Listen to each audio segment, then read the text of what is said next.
Hi everyone, Mark Merrill with Firm. On our files section and journals today, we're talking about fair voting and debates.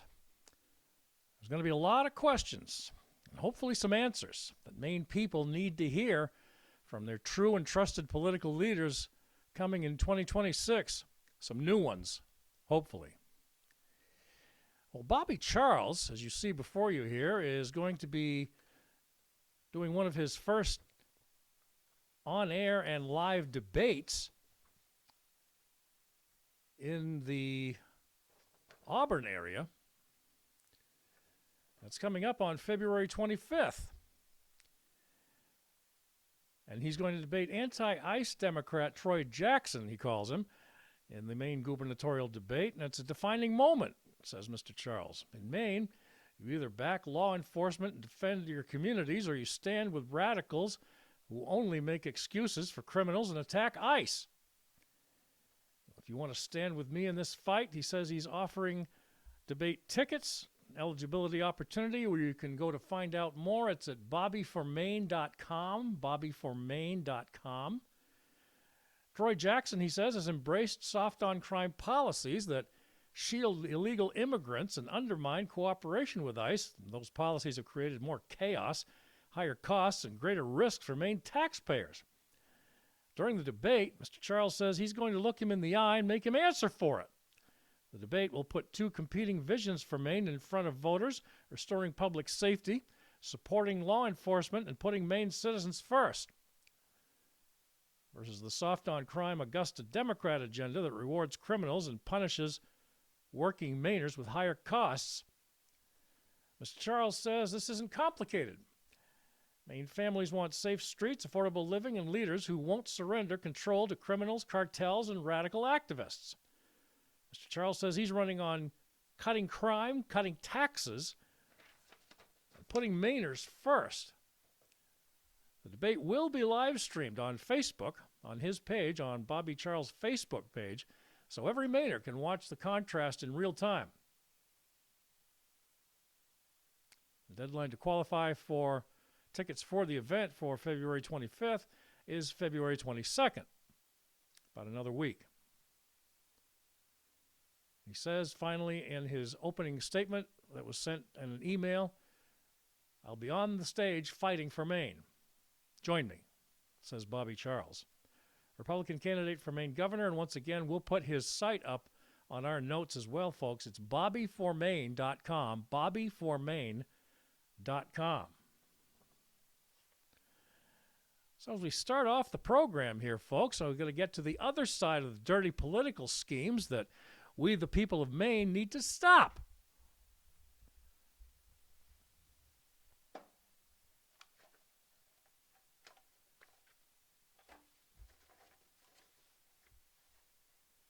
The way we're going to do that is to address ranked choice voting. We do have a segment upcoming here in just a few moments, folks, from Laurel Libby, who has decided that she is not going to run for re-election to her position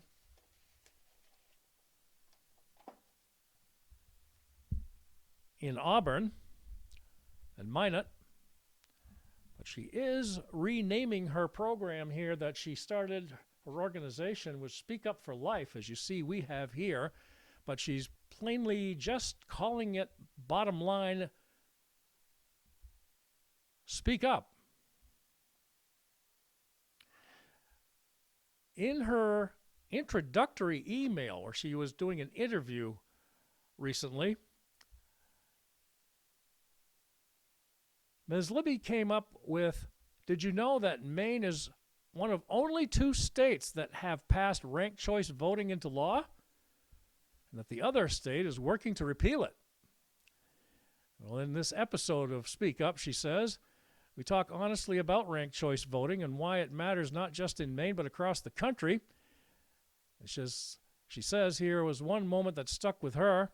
Quote, if someone votes accidentally incorrectly, not following the rules, then their entire ballot could be thrown out, and then you have one person, 0 vote. So anyway, here is a segment, folks, of an interview she did with a gentleman named Jason Snead about ranked choice voting.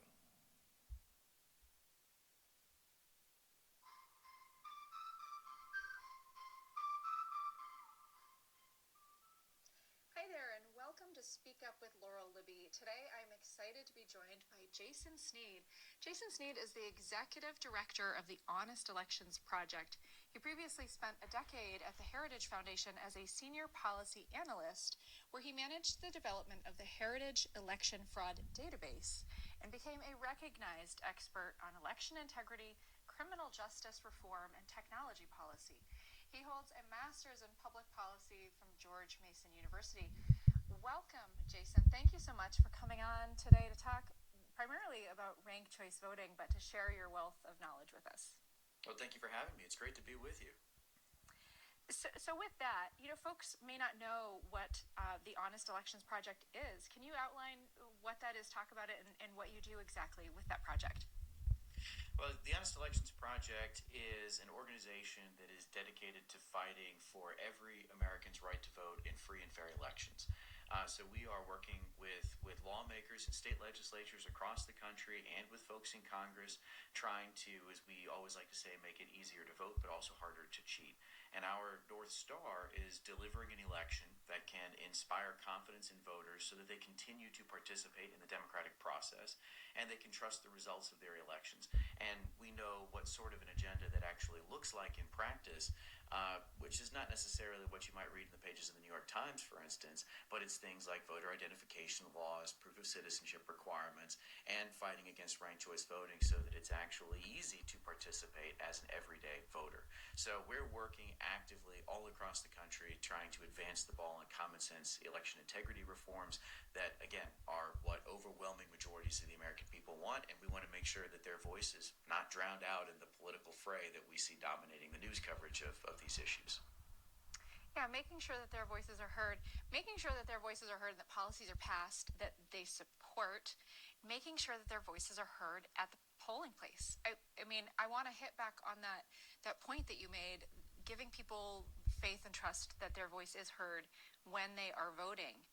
Because some people, frankly, are disinclined to vote because they think that their vote doesn't count, or because that they think that their voice isn't heard, and so why bother? And I think that is a hurdle we need to get out of the way so that every person who is eligible to vote, and I mean every person, whether they're ideologically aligned with me or not, every person should be that is eligible to vote should be voting, and many are not for various reasons, but including feeling like their voice doesn't count. Well, that's 100% right. I mean, a lot of times in this debate over election policy, things get boiled down to a dichotomy. And it's a false dichotomy, but it's a dichotomy of access versus security. And you'll see a lot of people sort of distill that down into, if you're on the left, you want policies that are so-called, access oriented, and if you're on the right, you want security. And they present these as mutually exclusive. In actuality, if you look at reasons why people are persistent non-voters, for instance, the folks that you point out are eligible, they're qualified, but they choose not to vote time and time again, it usually has nothing to do with it being hard to vote, or they feel like they can't find a polling place, or whatever it might happen to be. It's that they don't trust that the system reflects the will of the voters. They don't think that their vote is going to be counted the right way, and they set the process out. They also sometimes don't care about the politicians running in a particular election. But if you're thinking about it from an access versus security and an election administration paradigm, it is far more likely that election administration concerns are going to drive people away from the polls if they don't trust the system than that the rules make it too hard to vote. And so that's why, we're pushing for safeguards and common sense rules of the road. And when you actually look at the data, and in states that adopt these policies, they see voter turnout go up. And that tells you immediately that this false dichotomy of access versus security is really more about political messaging, and it's not what voters want to see. They want to trust the system. They want common sense rules, and then that gives them the confidence to turn out and to keep turning out, and that's what we're always trying to do is deliver a system that encourages people to keep voting. Encourages people to keep voting. And you mentioned one thing that I want to hit back on, because this is... We wanted to get just a segment of that for you folks, so we did. And in this particular case, we're certainly looking forward to more information on that.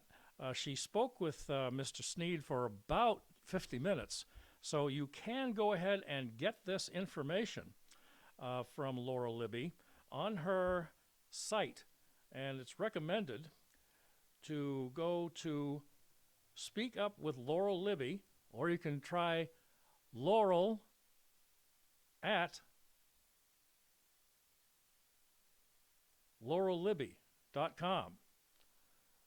Laurel at laurellibby.com. So that's one to look up, and certainly check out the rest of that interview with Jason Snead. We do appreciate that information being forwarded to us.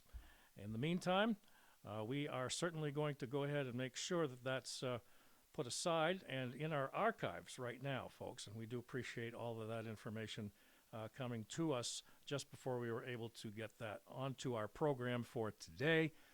Firm files talking about fair voting and debates. Of course, you just heard about Bobby Charles. So with that being done,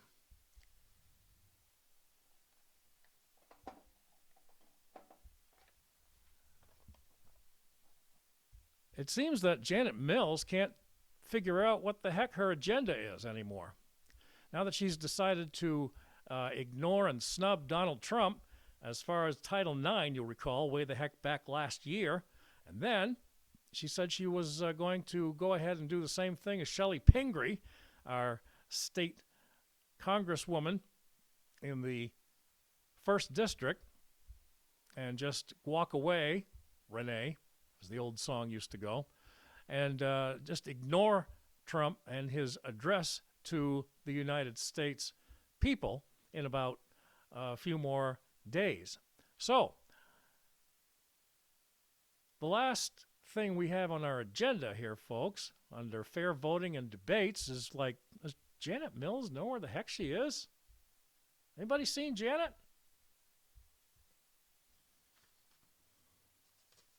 Well, here's the latest, folks. Maybe you see a little bit behind me. I know it's a little bit far away to see, but basically we're going to read it anyway. Is the Bangor Daily News right up here at the very top with a stripe under it, and under the tourney time. Janet Mills won't attend Trump's unproductive vanity project, according to the Bangor Daily News writer Christopher Burns. Is that right? Unproductive. I could spend the rest of this podcast and program, folks, boring you to death if you're law-abiding American citizens who did vote for Donald Trump and not for this witch in sheep's clothing. So according to the Robinson Report, folks, as we wrap things up on this one about fair voting and debates, and turns out, does Janet know where she is? Anybody seen Janet? Apparently the only one that knows is one of the Paola newspapers, the Bangor Daily News. So here goes. Yeesh. Silver alert, says Steve Robinson from the Maine Wire. Mills tells Bangor Daily News of boycott seen at Trump event soon after. Really? What's a Democrat doing at a Donald Trump Republican rally or event? Team Mills seems confused, writes Mr. Robinson, as to where the governor is, what she's doing, and how they should communicate with Maine media. She had a confusing Friday. This was back on February 20th. First, she told the Bangor newspaper she planned to boycott President Trump's meeting of governors in Washington, D.C. It was a you go girl moment for the resistance that the newspaper splashed over their front page. And there's just another one of her saying that she will not be attending Donald Trump's get-together or a dinner or a rally, which he did just about a year ago. But there she is in living color and looking a little bit peaked, like she hadn't gotten any sleep in I don't know how long. Doesn't matter. But it says Mills won't attend Trump's unproductive vanity project.